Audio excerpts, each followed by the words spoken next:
চোখে না লাগলে মুখে লাগে না, সেজন্য। বেগুন বলছে, আজ আমি ভিন্ন স্বাদের, আজ শুধু আমাকে খাইবা আর খাইবা, আমি শুধু সবার প্লেটে আর প্লেটে থাকবো, কেননা আজ বেগুন রান্না হবে অন্য একটি ভিন্ন স্বাদে। দেখেন আমি সুন্দর সুন্দর বেগুন নিয়ে নিয়েছি। বেগুনগুলোর পিছন সাইড একটু মোটা করে কেটে নিলাম। মনে হয় যে এক কথায় ভাজা খাওয়ার মতো, চাকা করে নেওয়ার মতো। এভাবে দুইটা বেগুন আমি নিয়ে নিয়েছি এবং বেগুন দুইটা একইভাবে সুন্দর করে দেখেন পিছনের অংশ আমি কেটে নিয়েছি এবং পুরোটাই রেখে দিয়েছি।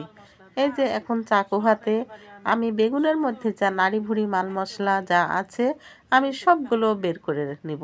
আর আমার এই ভিন্ন স্বাদের বেগুন রান্না দেখতে হলে আপনাদের সাথে থাকতে হবে এবং পুরো ভিডিওটি দেখতে হবে।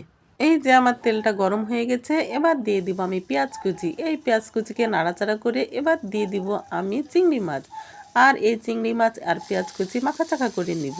আর এখানে সাথে থাকবে সরিষা বাটা ও ধনেপাতা। এই যে এখন এই যে চিংড়ি মাছগুলো একেবারে হলুদ হয়ে গেছে, এক সময় আমি এখন পানি দিয়ে দিচ্ছি।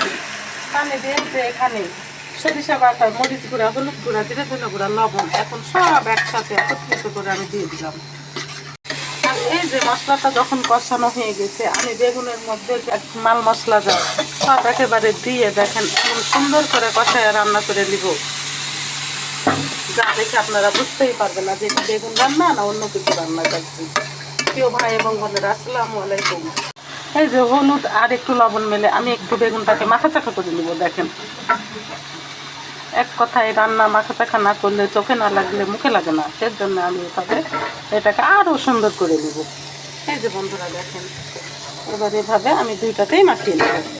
এই যে আমি একটু ধনেপাতা কুচিও দিয়ে দিলাম। আর শীতকালে ধনেপাতা না দিলে কি ভালো লাগে? ধনেপাতা দেওয়ার কারণে স্বাদটা আরও বেড়ে গেল। এদিকে এই যে আমার এটা একেবারে তৈরি হয়ে গেছে। দেখেন আর কি দেখে মানে এমন মজা লাগছে, মনে হচ্ছে এখনই খেয়ে ফেলি। পরবর্তী প্রিপারেশন তো দূরে থাকলো, এখনই এমন মনে হচ্ছে দেখে। ক্যামেরায় কেমন লাগছে জানি না, কিন্তু বাস্তবে দেখতে অসাধারণ অসাধারণ। আর এই যে এইভাবে এখন এর মধ্যে আমি ঢুকিয়ে নেবো। দেখেন এই যে এই যে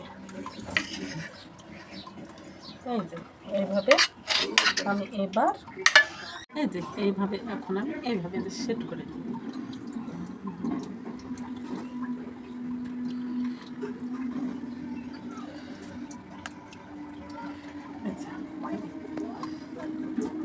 ও মা গো মা, এত সুন্দর সুন্দর জিনিস আবার এর মধ্যে বুঝছি। ও কেমন কথা, আমার ছেলে বলছে মা গো মা এমনি এমনি মনে হচ্ছে খেয়ে ফেলি, তুমি আবার কি করছো? আমি বলছি দেখ রে বেটা দেখ, খালি বসে বসে দেখ আজ আমি কি করি। আজকে বেগুন আর বেগুন থাকবে না, আজ বেগুন হয়ে যাবে ইলিশ যেমন জাতীয় মাছ, আজকে বেগুন হয়ে যাবে সবজি সেরা বেগুন। এই যে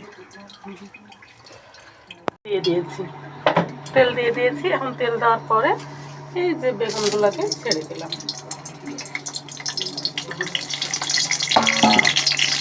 দিয়ে আমি এখন ঢাকনা দিয়ে ঢেকে দেবো।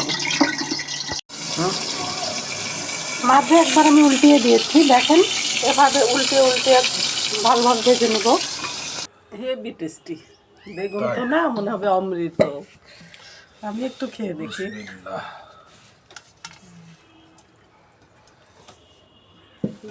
আরে চিংড়ি মাছ, বেগুন চিংড়ি মাছ, বেগুন তো না মনে হচ্ছে যে, দেখো দেখি আমি একটু খেয়ে, আমার তো লোভ সামলাচ্ছেই না। অসাধারণ মাংস, পোলাও কিছু লাগবে না।